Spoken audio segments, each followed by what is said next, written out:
नमस्कार, आप देख रहे हैं क्राइम तक। मैं हूं अश्विनी सिंह। छत्तीसगढ़ के सूरजपुर में एक महिला की तलाश पुलिस कर रही थी। ये तलाश लगभग 11 महीने से पुलिस लगातार कर रही थी। इसी दरमियान महिला के जो पिता हैं उन्होंने गुमशुदगी की रिपोर्ट दर्ज कराई थी, लेकिन ताज्जुब की बात यह है कि 6 महीने बाद पिता खुद लापता हो गए। यानी अब बेटी और पिता दोनों लापता चल रहे थे।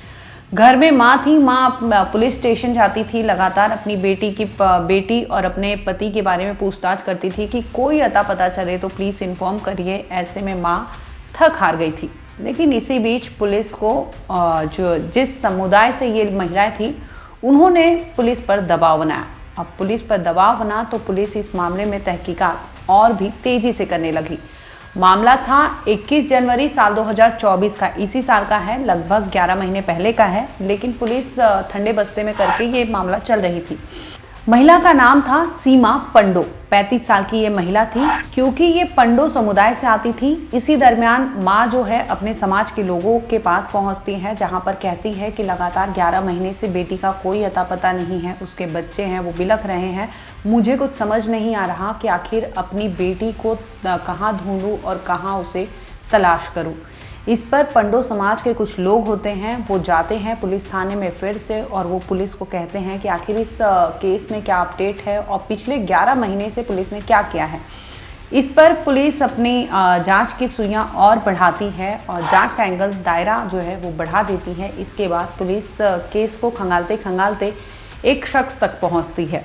दरअसल मामला जो होता है प्रतापपुर थाना का है, जहां पर खड़गवा चौकी, इसी जगह से ये महिला ताल्लुकात रखती थी, जहां पर उन्होंने शिकायत दर्ज कराई थी। इसी दरमियान पंडो समाज के लोग वहां पर गए थे, जहां पर सीमा पंडो के बारे में वो जानकारी जानना चाहते थे। जिसके बाद पुलिस को ये सूचना मिलती है, उसमें टिप मिलता है कि सीमा पंडो के साथ कोई एक लड़का रहता था। इसका नाम था चंद्रिका राजवाड़े। अब पुलिस चंद्रिका राजवाड़े का नाम जैसे ही सुनती है, उस तक पहुंचने की जद्दोजहद में जुट जाती है। इसी दरमियान पुलिस पहुंचती है उसके चंद्रिका राजवाड़े के घर। रविवार का दिन होता है, 24 नवंबर तारीख होती है। पुलिस पहुंचती है चंद्रिका के घर पे, जहां पर उसे गिरफ्तार करती है। उससे पहले तो पूछताछ करती है कि आखिर तुम जानते हो सीमा पंडो को। तो इस पर चंद्रिका सिरे से नकार देता है कि वो नहीं जानता। लेकिन पुलिस को पुख्ता ऐसे एविडेंस थे, पुलिस के पास पुख्ता ऐसे लोग थे जो बता रहे थे कि सीमा और चंद्रिका के बीच में कुछ था, जिसके तहत पुलिस चंद्रिका को अपने साथ पुलिस थाने ले जाती है। अब पुलिस चंद्रिका को अपने साथ ले जाती है, वहां पूछताछ करती है, जिसमें कई ऐसे खुलासे होते हैं जो पुलिस खुद हैरान रह जाती है। दरअसल चंद्रिका बताता है कि जो सीमा पंडो है 35 साल की महिला थी। उसके वो शादीशुदा थी, अपने बच्चों के साथ अपने मायके में अपने माँ बाप के यहाँ रहा करती थी। दरअसल सीमा का जो पति था उससे उसकी अनबन हो गई थी, जिसके बाद वो अपने मायके में ही रहा करती थी। इसी दरमियान उसकी मुलाकात जो होती है चंद्रिका से होती है। चंद्रिका राजवाड़े से पहले इनकी मुलाकात होती है। ये मुलाकात दोस्ती में बदल जाती है और समय बीतते जाता है। इसी दरमियान ये दोस्ती प्यार में तब्दील हो जाती है। अब दोनों लिव इन में रहने का निश्चय करते हैं। तो सीमा पंडो अपने साथ चंद्रिका राजवाड़े के साथ अपने बच्चों को लेकर उसके घर चली जाती है, जहां पर दोनों राजी खुशी से रहा करते थे। इसी दरमियान जो चंद्रिका है 21 जनवरी की बात वो पुलिस के सामने बयां करता है कि 21 जनवरी को आखिर ऐसा क्या हुआ था जिसकी वजह से वो सीमा के साथ अलग हो चुका था। पुलिस कस्टडी में उसने बताया कि सीमा और वो प्यार करते थे, जिसके बाद वो लिव इन रिलेशनशिप में रहा करते थे। इसी दरमियान चंद्रिका को कुछ शक होता है। उसकी जो लिव इन पार्टनर होती है सीमा, उसे लगता है कि उसके घर में कोई और भी आता है। सीमा के कई और लड़कों से अफेयर चल रहे हैं, जिसके बाद उसने 21 जनवरी को सीमा से इस बारे में पूछा था। सीमा इसे मना कर देती है, लेकिन ये लगातार उस पर दबाव डालता है, जिसकी वजह से दोनों में कहासुनी होने लगती है और ये देखते ही देखते कहासुनी झड़प में तब्दील हो जाती है। इतने में गुस्से में आग बबूला चंद्रिका जो होता है वो वहाँ से डंडे उठाता है और लगातार सीमा के सिर पर वार करने लगता है। सीमा वहाँ पर बेसुध हो जाती है, गिर पड़ती है, जिसके बाद अब वो सोचता है कि सीमा के साथ उसने जो भी अंजाम किया है वो गलत किया था। जिसके बाद उसे लगता है कि अब ये तो मर चुकी है, जिसके बाद उसकी डेड बॉडी को ठिकाने लगाने का योजना बनाने लगता है।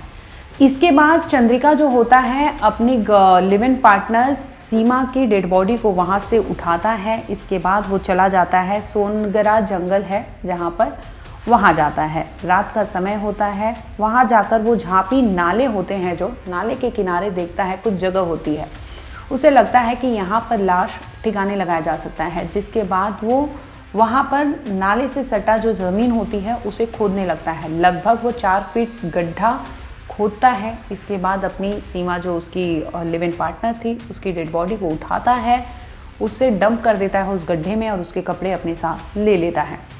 अब सीमा को वहाँ डंप करने के बाद वो मिट्टी विट्टी डाल देता है और वहाँ से सीमा के कपड़े ले जाकर कुछ दूरी पर जला देता है, ताकि उसे ऐसा लग रहा था कि वो इस तरह से मामले को रफा दफा कर देगा, किसी को कोई भनक नहीं लगेगी। लेकिन दांव उल्टा पड़ जाता है। भले ही देरी से सही, लेकिन पुलिस उस तक पहुंचती है, जिसमें ये खुलासा होता है कि चंद्रिका अपने लिव इन पार्टनर सीमा की हत्या कर दिया था। हत्या करने के बाद उसने उसकी बॉडी को डंप कर दिया जंगल में ले जाकर, जहां पर उसने उसके कपड़े को जला दिया था, ताकि कोई भी सबूत, कोई भी एविडेंस रह ना पाए। अब पुलिस उसकी निशानदेही पर उसे ले जाती है सोनगरा के जंगलों में, जहां पर वो बताता है कि इसी जंगल के इसी ज़मीन में उसने गाड़ा था। अब पुलिस वहां पर अपनी टीम बुलाती है, ज़मीन खुदवाती है, तो अंदर जो होता है कंकाल मिलता है।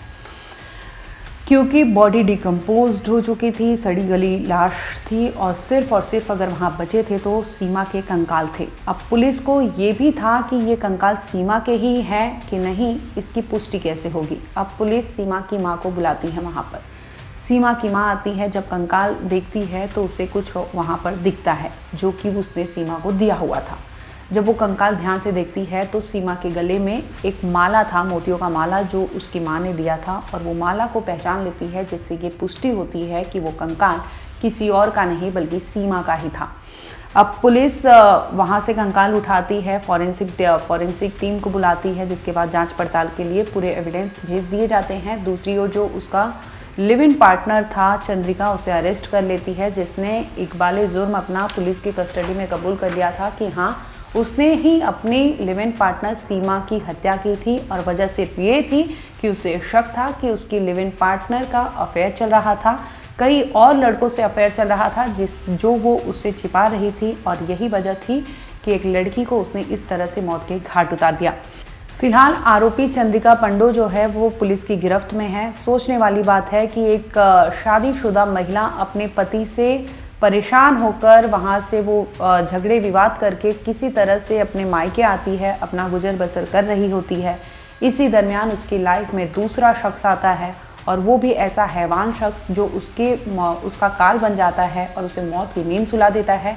उसे ये भी नहीं लगता कि उसके पीछे उसके बच्चे हैं और उसके बच्चों का पालन पोषण कैसे होगा, बजाय इसके कि वो अपनी लिव इन पार्टनर सीमा की हत्या कर देता है। और इसके बावजूद वो पुलिस को बताने की बजाय चला जाता है उसकी लाश को डंप करने, और बखूबी वो सब कुछ कर लेता है। लेकिन इस तरह से अगर पुलिस इस मामले तक नहीं पहुंचती तो हो सकता था कि ये खुलासा ना हुआ होता।